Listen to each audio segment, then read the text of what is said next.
Good morning everyone. Good afternoon हो गया, sorry मैं लेट हो गया हूँ शायद। अस्सलाम वालेकुम रहमतुल्लाहि बरकातहू। आज हम सब के लिए यहाँ पे मौजूद इस हॉल में हर एक शख्स के लिए एक बहुत खुशी का, मसरत का दिन है। सिर्फ जो यहाँ आप स्टूडेंट्स हैं, सिर्फ आपके लिए नहीं बल्कि यहाँ मौजूद सब के लिए। हमारे हिंदुस्तान के सुप्रीम कोर्ट के बहुत ही इज्जत मआब जस्टिस रहे मार्कंडेय काजू साहब के लिए, और कर्नाटक में अगर कोई सिंसियरिटी के लिए, ईमानदारी के लिए जाना जाता है और जिन्होंने कर्नाटक रियासत के करप्शन को, लूट मार को रोकने के लिए सबसे बड़ी कोशिश जिन्होंने की, जनाब संतोष हेगड़े साहब यहाँ मौजूद हैं। चीफ मिनिस्टर के पॉलिटिकल सेक्रेटरी और फॉर्मर मिनिस्टर जनाब नसीर अहमद साहब यहाँ हैं। अब्दुल अहद साहब यहाँ मौजूद हैं जो एसपी हैं, आईपीएस ऑफिसर हैं। रफ़ीउल्लाह बेग साहब बहुत अच्छा बात करते हैं, वो हैं। अब्दुल मन्नान साहब यहाँ मौजूद हैं। लेकिन सबसे बहुत इम्पॉर्टेंट ये है कि हम सबको यहाँ जोड़ने की जिन्होंने कोशिश की, नौजवान हैं, फाल्कन इंस्टीट्यूट के चेयरमैन हैं अब्दुल सुभान। मेरे प्यारे दोस्तों, बहनों, भाइयों, ऐसे वक्त पर आप और हम यहाँ जमा हुए हैं जब पूरे हिंदुस्तान में हमको पंचर वाला कहा गया है। आप टीवी देखते हैं, न्यूज़ सुनते हैं, न्यूज़पेपर पढ़ते हैं। हिंदुस्तान में क्या हो रहा है आपको पता है? कैसे पता है जनाब? न्यूज़ देखते हैं ना, टीवी पेपर पढ़ते हैं। लेकिन आपको तो पता है कि क्या हो रहा है हमारे साथ, आज क्या सलूक हो रहा है, किस तरीके का बर्ताव हो रहा है, किन नाइंसाफियों से हमें गुजरना पड़ रहा है, ये हम और आप बखूबी जानते हैं। जानते हैं कि नहीं जानते? जानते हैं जी। जिस वक्त पर हमें ये कहा जा रहा है कि आप पंचर वाले हैं, आपको पंचर डालना या छोटे छोटे समाज में जो काम है उसके अलावा आप कुछ नहीं कर सकते। आप ऐसी कौम है जो आपसे ज़्यादा कंट्रीब्यूशन नहीं हो सकता। जब ऐसा कहा जा रहा है, ऐसे वक्त पर यह और बात है कि पंचर डालना, मेहनत और मजदूरी से कूली मजदूरी करना, छोटे छोटे काम इस समाज में जो करते हैं हम लोग, जो हमारे भाई बहन करते हैं, ये कोई छोटा काम नहीं है या कोई बहुत बड़े बिजनेस से ये कोई मतलब कोई गलत काम नहीं है। बट इसके बावजूद हमें पंचर डालने वाला, पंचर वाला कहा गया। ये मैं उनको ये कहना चाहूँगा कि डाका डालने वाले से पंचर डालने वाला बहुत बेहतर है, बहुत बेहतर है। ऐसे वक्त पर मेहनत और मुशक्क़त के साथ आप लोगों ने पढ़ाई की, फाल्कन इंस्टीट्यूट ने आपको गाइड किया, आपको एनकरेज किया, आपकी सलाहियतों को, टैलेंट को पहचाना और आपको एक प्लेटफॉर्म दिया, और आप में जो आपके अंदर जो एजुकेशनल सलाहियतें हैं, तालीमी जो सलाहियत हैं, उसको उजागर किया और उसके ज़रिए आप आज एक्सेल हुए हैं, एग्जामिनेशंस में एक्सेल हुए हैं।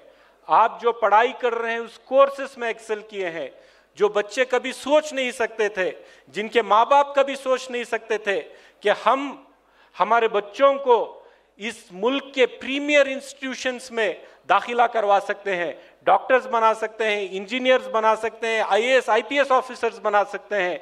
ये कभी ख्वाब में भी जब नहीं सोच सकते थे, ऐसे माहौल में आज आप लोग जमा हुए हैं। मैं मुबारकबाद देना चाहता हूं अब्दुल सुभान को और सारे फाल्कन इंस्टीट्यूशन के हर एक फैकल्टी को जिन्होंने मेहनत की, मुशक्क़त की, आप लोगों के पीछे उनका सारा सरमाया, सारे उनकी कैपेबिलिटीज जो है, सलाहियतें हैं, वो खर्च कर दी और आज आपको इस लायक बनाया कि आप आगे चलकर इस देश की इस मुल्क के बेहतरीन से बेहतरीन इंस्टीट्यूशंस में आप दाखिला ले सकें, वहाँ से कोर्स कंप्लीट कर सकें और जब आप बाहर निकलेंगे तो डॉक्टर, इंजीनियर, ऑफिसर्स बनकर, साइंटिस्ट बनकर निकलेंगे। मैं आपसे इतना कहना चाहूँगा कि आज हमारी ये हालत क्यों है, इस समाज में हमें बराबरी का हिस्सा क्यों नहीं दिया जा रहा है, वो इज्जत से हमें क्यों नहीं देखा जा रहा है उस इज्जत की निगाह से? क्योंकि क्या हम इंसान नहीं हैं? क्या हम दूसरों के बराबर नहीं हैं? लेकिन हमारे में तालीमी कमी है, ये हमें मानना पड़ेगा। हमारे में जदीद तालीम की कमी है, मॉडर्न एजुकेशन की कमी है, ऐसे इंस्टीट्यूशंस की कमी है जो हमारे अंदर, हमारे बच्चों के अंदर जो नेचुरल कैपेबिलिटीज हैं, उन कैपेबिलिटीज को पहचान कर उनको उजागर कर कर इंस्टीट्यूशंस को भेजकर आपको पढ़ाई कर सकें।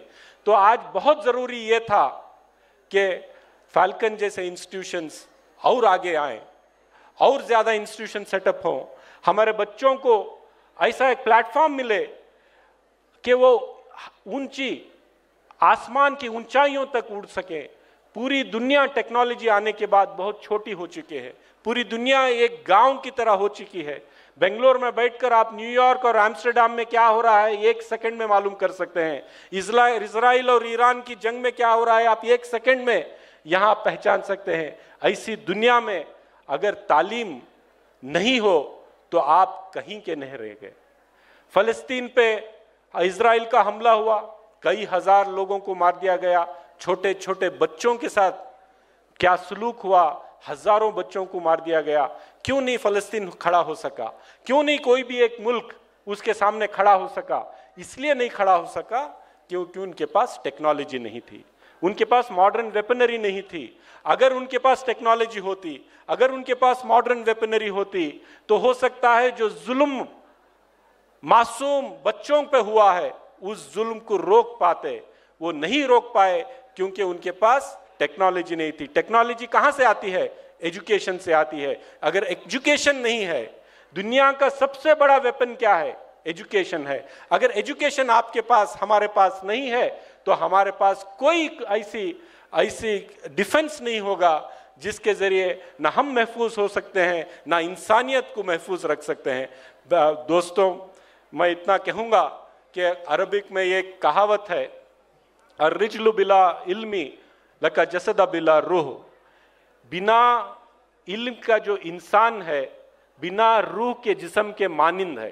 क्या है? बिना इल्म का इंसान बिना रूह के जिस्म के मानिंद है। अगर हम में इल्म नहीं है तो हम बिना रूह के हैं। हम में इल्म नहीं है तो हम जिंदा नहीं हैं। जिंदा वो है जो इल्म में आफ्ता है, जिंदा वो है जो एजुकेटेड है, जिसके जरिए, जिसके एजुकेशन के जरिए इस समाज में वो कंट्रीब्यूशन कर सकता है। अगर आप डॉक्टर बन रहे हैं तो बेहतरीन डॉक्टर बनिए, इंसानियत वाले डॉक्टर बनिए।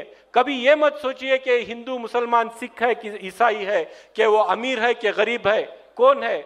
आप साफ नीयत रखकर उसको खुदा का बंदा समझकर उसका इलाज करिए। अगर आप ऑफिसर हैं, एक आप कुर्सी पे बैठे हैं जिस कुर्सी से आप इंसाफ दे सकते हैं, इस कलम से आप जो लिखेंगे इस आदमी की तकदीर बदल सकती है। तो कभी ये ना सोचिए कि हिंदू, मुसलमान, सिख, ईसाई कौन है, ये देखिए कि क्या जरूरत है उसकी, उसको क्या आप सही कर सकते हैं। तो इंसानियत को आगे रखकर सिर्फ आप एजुकेटेड भी हो जाएं तो ये काफी नहीं है। एजुकेशन के साथ ह्यूमैनिटी होना चाहिए, एजुकेशन के साथ इंसानियत होना चाहिए। मुझे पूरी उम्मीद है कि हमारी कौम का ही नहीं, इस मुल्क की तकदीर बदलने के लिए आप सब एजुकेटेड होंगे, आप सब कंट्रीब्यूट करेंगे। आने वाले दिनों में पूरी दुनिया में हिंदुस्तान, भारत, इंडिया एक ऐसा मुल्क बनेगा जो पूरी दुनिया में इंसानियत का मैसेज जहां से जाएगा और यहाँ के लोग जो एजुकेटेड रहेंगे, आप लोग रहेंगे, इस दुनिया को रास्ता दिखाने वाले रहेंगे। इतना कहते हुए मैं हमारे सुभान को जो एक नौजवान है, एग्जम्पलरी काम कर रहे हैं, मुबारकबाद देते हुए, और खास तौर से काजू साहब इतनी दूर से चल कर आए हैं। अगर आप उनके बारे में नहीं जानते तो गूगल जाइए, ऑनलाइन जाइए, देखिए कि अगर कोई खड़े होकर सच बोलता है, अगर कोई किसी चीज को उस वक्त पर कहता है जब पूरी दुनिया या कोई डर के मारे या कोई माहौल बनाकर हुकूमत प्रोपेगेंडा कर एक ऐसा माहौल बना देती है कि अगर वो गलत भी है तो खड़े होकर सच बोलने की कोई हिम्मत नहीं करता। इसलिए हिम्मत नहीं करता कि माहौल इस तरीके से बन गया है। उस मौके पर भी काजू साहब ने खड़े होकर सच बोला है। उन्होंने कभी केयर नहीं किया कि हुकूमत क्या सोचेगी, मीडिया क्या सोचेगी, समाज क्या सोचेगा, लेकिन जब सच कहने का मौका आया तो उन्होंने अपने ज़मीर की बात सुनी और उन्होंने सच कहा। और उस सच की वजह से आज जो मुल्क में भाईचारा जो थोड़ा बहुत बचा हुआ है, जो मोहब्बत बची हुई है, वो इसलिए बची हुई है क्योंकि मोहब्बत को ख़त्म करने, इंसानियत को ख़त्म करने कितने भी लोग कोशिश कर रहे होंगे, मुसलसल हमला कर रहे होंगे। मार्कंडेय काजू साहब की जैसे शख्सियत, हमारे संतोष हेगड़े साहब की जैसी शख्सियत आज सच बोलने के लिए इस समाज में बिना डरे खड़े होकर बात कर रहे हैं और इंसानियत को बहाल करने के लिए जो उनकी कोशिश है उस सब को हमें सराहना है और हमें उनके हाथ मजबूत करने हैं। शुक्रिया। इतना कहते हुए मैं अपनी बात करता हूं।